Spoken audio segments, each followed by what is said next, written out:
Hey, I'm Alex Radical from Board Game Co, and once again at the beginning of the year, we are back with a series of videos taking a look a full year back at the games from 2023. We have 4 videos coming out. We have the best games of 2023, the games that faded in 2023, that's this video over here, the games I most want to play, 2023 titles that I still haven't played, and then the hidden gems of 2023. I don't know the order these videos are going out, so whether this one is the first, second, third, or fourth, either way, I hope you enjoy the 10 faded games, the 10 games from 2023 that have faded for me. Now, I will say most of these videos actually have 15 games. This one only has 10 because I kind of only had 10 that I reasonably can say that are 2023 titles that have experienced a degree of fading that is more than like tiny little adjustments, that there's a noticeable difference in how much I enjoyed them then versus how much I enjoyed them now. And in rough order from how little to how much they have faded, rough order, it's hard to fully measure these things, we're going to go ahead and start off with number 10.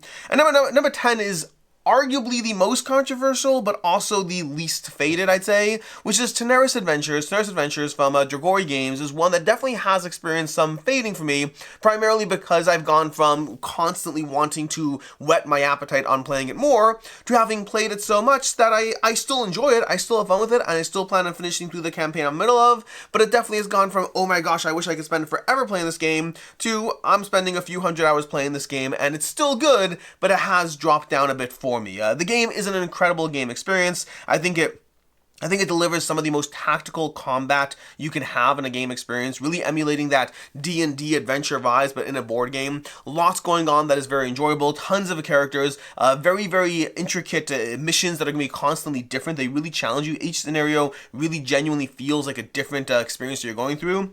Ultimately, the main problem it has is that each scenario tends to be 3 to 4 hours long when you start count from the beginning of the story all the way to the conclusion of the quest. It's 3 to 4 hours of gameplay, which just makes it something that is it's a task. It's a task to go ahead and dive into it, which makes it like, oh my gosh, do I have that? Do I have the time, do I have the mental energy to sit down for 3 to 4 hours to play another scenario? So it definitely has experienced some degree of fading, but it's also a great experience, so I will be continuing to play through it on the channel. You'll see that coming up more at some point soon. Coming in at number 9 is a tricky one because 9 is fit to print, and this is from Flat Out Games. They have a bunch of games that are dealing with tiles and point scoring and optimization. Games like Verdant, Calico, Cascadia are the 3 big ones. Nocturne is a newer one as well that I think holds its own. And Fit to Print is one that I definitely enjoyed, but the real-time mechanism on it does mean that the more I played it, the less satisfying it became, which is something that, to be fair, I did call out in my original review, because I do know from past history of playing enough games that anything that has real-time, with the so far exception of Project Elite, I think the exception of Cyberpunk, but that will take more time to establish, and primarily I only say I think because that feels more like Project Elite, but most real-time games, I enjoy the gimmick of what it's doing, but then once you remove the real-time element, which Fit to Print has that variation if you want that, it's not as enjoyable, and with the real-time element, it ends up being a bit more of a racing game, so I'd rather just play a game like Galaxy Trucker if I'm going to dive into that. Ultimately, it's still a good time, but it certainly dropped down a bit for me. The more I played it, the less shine it had on it. Chomp is another one that's going to be our number 8 over here, Chomp from All Play. And this one I think is more of a balance issue. And again, to be fair, I called this out in the review when I covered the game, where I don't think all the cards in Chomp are equally balanced, and that didn't bother me at first. And it still is a fun time. But the more I've played the game, the more it's eventually got to a point where it became clear, oh, if you draft this card or that card, you have a stronger edge over the other players. And that just makes it slightly less satisfying for a game that is so easy and quick to table, but you're like, oh, well, you got that. That means you're up 20% compared to the rest of us. Assuming you played a competent game, you're probably going to win. And so that definitely has taken away from it a little bit over time. It bothered me. I was aware of it at first. It didn't bother me as much at first, but the more I played it, the more it became a thing. And so Chomp eventually went from this is a fun, great, really charming filler game to I have so many great charming filler games and they don't all have balance issues. Coming in at number 7, we have Tesseract. Tesseract from Smirk and Dagger. Tesseract is a cooperative game of trying to utilize powers and abilities to remove these cubes from the Tesseract properly, or actually the other way around. You're trying to solve things, making sure the Tesseract is not emptied completely. It's a very charming cooperative game that ultimately the main problem I had with it has great table presence, lots of powers and abilities. The main problem I have with it is I don't see a way in which I would choose this over the Loop or some other cooperative games. It has that kind of feeling, and I just think the Loop does it better with more variability, whereas Tesseract kind of falls into similar patterns for a good chunk of the game, and only towards the end does it really become that challenge as to are you or are you not going to make it. But the rest of the time, you're kind of being a bit more procedural in how it plays out. So still a great one, but definitely one that went down for me over time from my initial plays and enjoyment of it. Coming in at number 6, we have Hoplomachus. Now, I've actually played Hoplomachus, there's Hoplomachus Victorum, and then there's the other Hoplomachus. It's just called Hoplomachus, I can't even remember. Hoplomachus Remastered. But I never played Remastered, but I spent a lot of time in Victorum. And I've even played the expansion content from Chip Theory games as well, which I think does elevate the gaming experience. The tricky part is at the end of the day, Chip Theory has so many complete bangers in my collection. Chip Theory has Burn Cycle, it has Cloudspire, it has Too Many Bones, it has Elder Scrolls. Those are all incredible experiences that I still thoroughly enjoy. And Hoplomachus was very strong when I first played it. When I first played Hoplomachus, I was very, very charmed by it, but it has the most repetitive gameplay loop from all of these other games, which means it started off feeling like the most accessible, giving you a ton of gameplay experience, a ton of gameplay feeling and variability to it, but then as I played it more, and as I started entering that campaign gameplay loop, it definitely lost some of its shine the more I went into it. I enjoyed my first campaign, but going back into it again was kind of like, okay, do I really want to go through this arc again for the high points, for the final Scion encounters and all that? Again, the expansion content does make this a little bit more streamlined. They have, what was it called again? They have a specific term for the speed version of Hoplomachus. Is a very charming name. I can't remember what it's called. Hoplomachus Quicktorm. Hoplomachus Quicktorm. It's such a great name.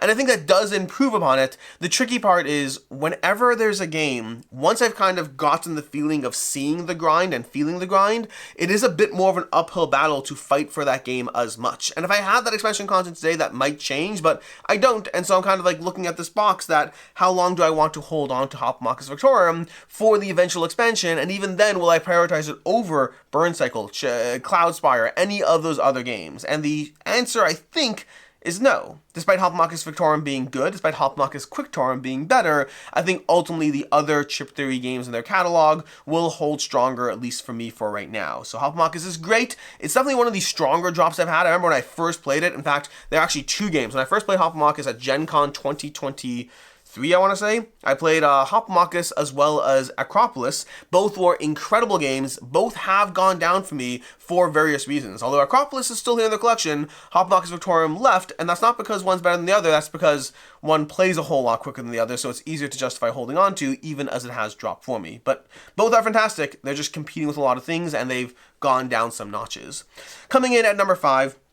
Number 5 is Race to the Raft. Race to the Raft by the City of Games, City of Kings, Frank West, the Isle of Cats universe. I think Race to the Raft was very, very charming, and I enjoyed playing through a whole bunch of scenarios. The campaign book has like 80 scenarios, something like that, plus like 30 bonus scenarios, and I've played through like 20, maybe 25 of them. Like, I've gotten a good amount of plays of the Race to the Raft in. The tricky part is I find that similar to, what game were we talking about here? Tesseract, similar to Tesseract, it kind of follows a similar pattern where the first 75% of the game doesn't feel like it matters quite as much.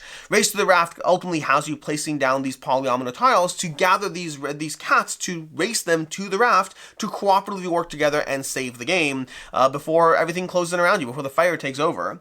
Now, the first problem is, as much as it's cooperative, it kind of feels like it could just as easily be a solo game, and the cooperative aspect is just we're all agreeing to make the same decisions, meaning co-op and solo always has a fine line, but in this case, it definitely felt like it could just as easily have been a solo game. In fact, half my plays are solo, the other half are cooperative, and both are kind of equally good, just the other ones had extra players, so I could have a sense of teamwork without necessarily needing it.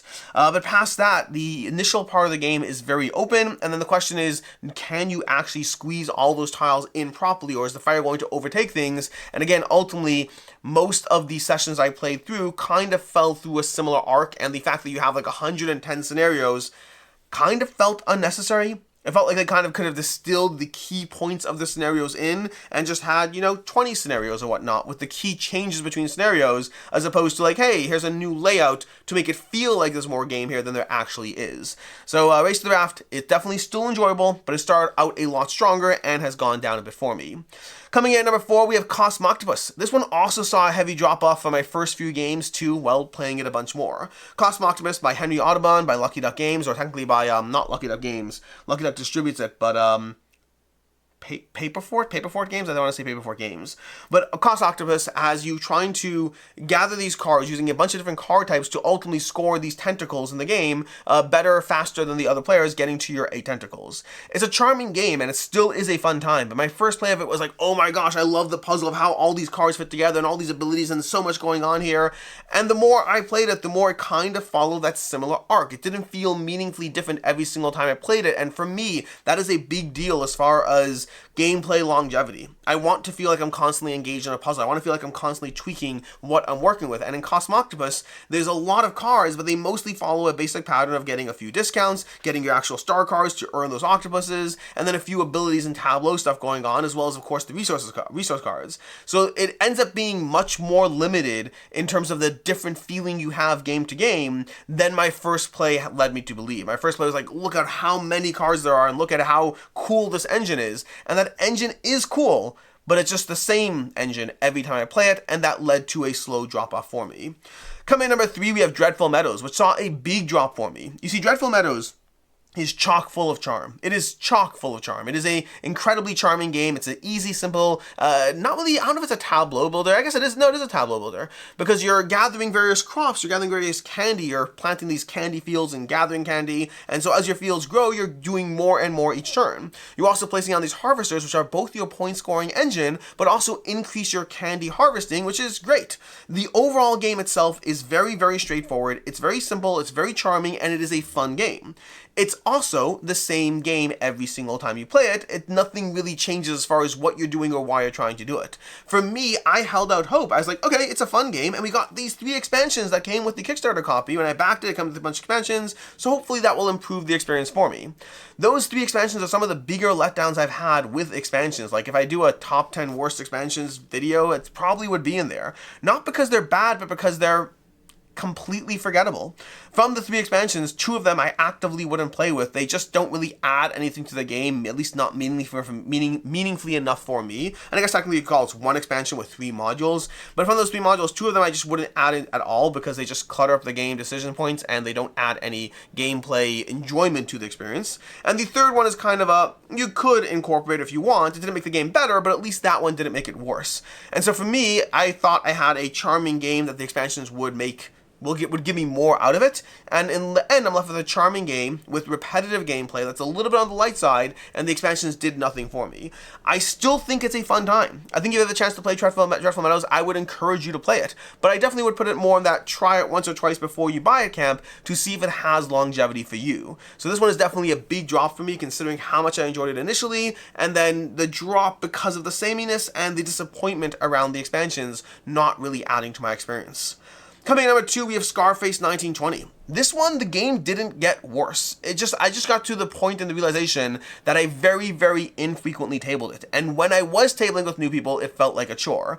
And not the game itself, but teaching it to new people. Scarface 1920 is an area control game, which is a very hotly contested category for me in my collection. I have a ton of area control games that I absolutely love. And Scarface 1920 has some excellent gameplay. Those job cards you get in the game they're incredible. Like when you get to pull off a good job, it feels both thematic and powerful, really rewarding your engine or having strong one-time use abilities. The entire game is an area control, deck building, what's the other mechanic I'm thinking of? Worker placement game. And all of it works together incredibly well. And again, those job cards really seal the deal as far as giving you a thematic experience. And so it might sound like I'm talking this game up, and to a certain extent I am. It is one of the better games on this list, although I think the one following it is probably the best game on this list, at least for me.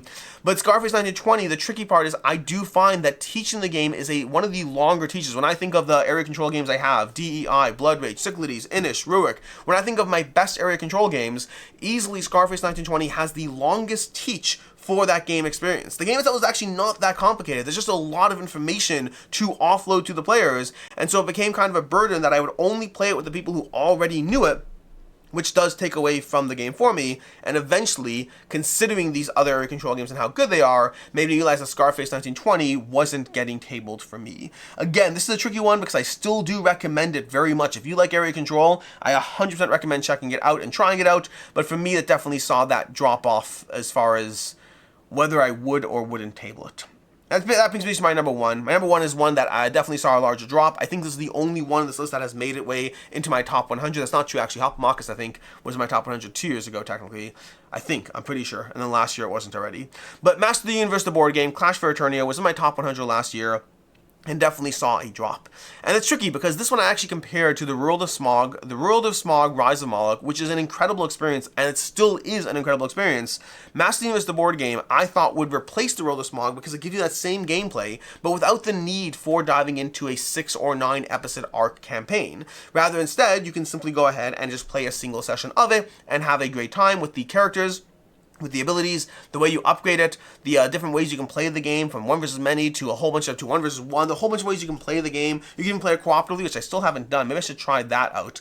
But I would say that for me, as I played more Master of the Universe, the board game, Clash for Eternia, I still have had some really great sessions of it, but I've also had some sessions that didn't feel quite as good. And so for me, and some of that is session dependent, the individual mission that you're playing through as you go, or alternatively even just the combination of characters, or just the way things play out in the game. But for me, I've said this time and time again, when a game gives me inconsistently good experiences, that tends to be a big strike against the game because I'm less likely to pull it out, knowing that I could have a good experience or a very good experience if I pick a different game that will consistently give me that very good experience. Now, don't get me wrong, Master of the Universe, the board game, Clash for Eternia is not going anywhere yet. I still enjoy the game very much, but it definitely saw a big drop off from being like pretty high up in my top 100. It was in like the 50 or so range, and then dropping to completely off my top 100. I still think it's sticking around, at least for right now, although, again, when something like this does happen with a game where I get those inconsistent experiences, sometimes it's a temporary blow against the game until I get back on that horse,